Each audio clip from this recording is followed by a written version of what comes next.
Caitlin Clark's meteoric rise in women's basketball is not just a story of exceptional talent but also a focal point for discussions on race and equity in sports. Clark, a rookie guard for the Indiana Fever, has captured the public's imagination with her extraordinary skills and marketable persona, drawing comparisons to celebrities like Taylor Swift and sports legends like Mia Hamm. Her impact on the game is profound, drawing unprecedented crowds and television audiences, and securing a historic $28 million endorsement deal with Nike, complete with a signature shoe.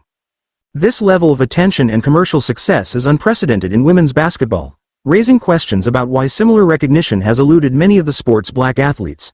Clark, who is white, straight, and hails from Iowa, stands out in a league where approximately 70% of players are black and a significant number identify as LGBTQ. This demographic contrast has fueled a complex conversation about why Clark's marketability seems to surpass that of other equally talented players. The stark contrast is not lost on the league's veterans.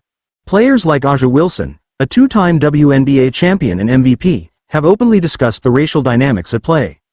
Wilson points out that despite their achievements, black women in the WNBA have historically been marginalized in terms of media coverage and endorsement deals. You can be top-notch at what you are as a black woman, but yet maybe that's something that people don't want to see. They don't see it as marketable, Wilson said, highlighting a long-standing issue of racial bias in sports marketing. Sports journalist Jemele Hill echoes these sentiments, suggesting that while Clark's success should be celebrated, it also shines a light on systemic inequities. Hill notes that black women athletes have often been erased from the spotlight, their accomplishments overshadowed by white athletes who are seen as more marketable. This disparity was starkly illustrated in a study by Nicole Melton and Reza Izzard, which found that black WNBA players received significantly less media coverage compared to their white counterparts. For example, Wilson, despite her MVP status, received half as much media attention as rookie Sabrina Ionescu. Clark's rapid ascent has also sparked some resentment among veteran players who have fought for years for better pay and working conditions.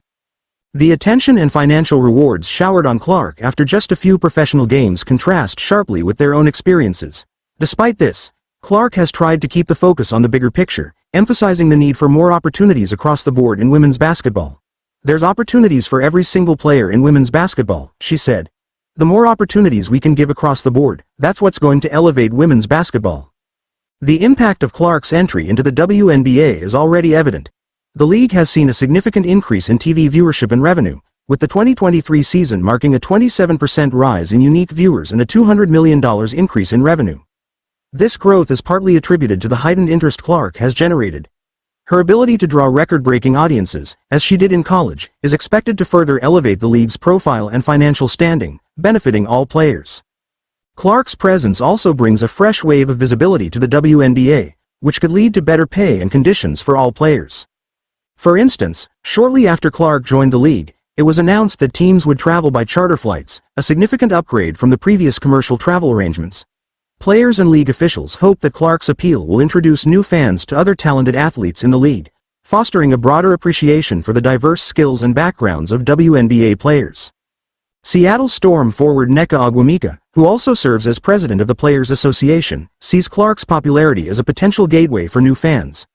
"A lot of people have a gateway into women's basketball right now, and that is going to give them an opportunity to not only come for what they're interested in, but also to find something to discover something that they haven't before," she said. However, this newfound visibility also places Clark at the center of a broader political conversation about race and equity in sports, a spotlight she did not seek but cannot avoid. Jemele Hill believes Clark's success is forcing the WNBA and its stakeholders to reevaluate their practices and address long-standing inequities. "Her success in forcing accountability is a great thing," Hill said. "While it is unfortunate that it took a player like Clark to trigger these changes, her presence is now compelling the league to reflect on and improve its approach to diversity and inclusion." Ultimately, Clark's role in the WNBA is multifaceted. She is not only a star player but also a catalyst for much-needed conversations about race, marketability, and equity in women's sports. Her journey highlights the progress made and the work still needed to ensure all athletes receive the recognition and opportunities they deserve.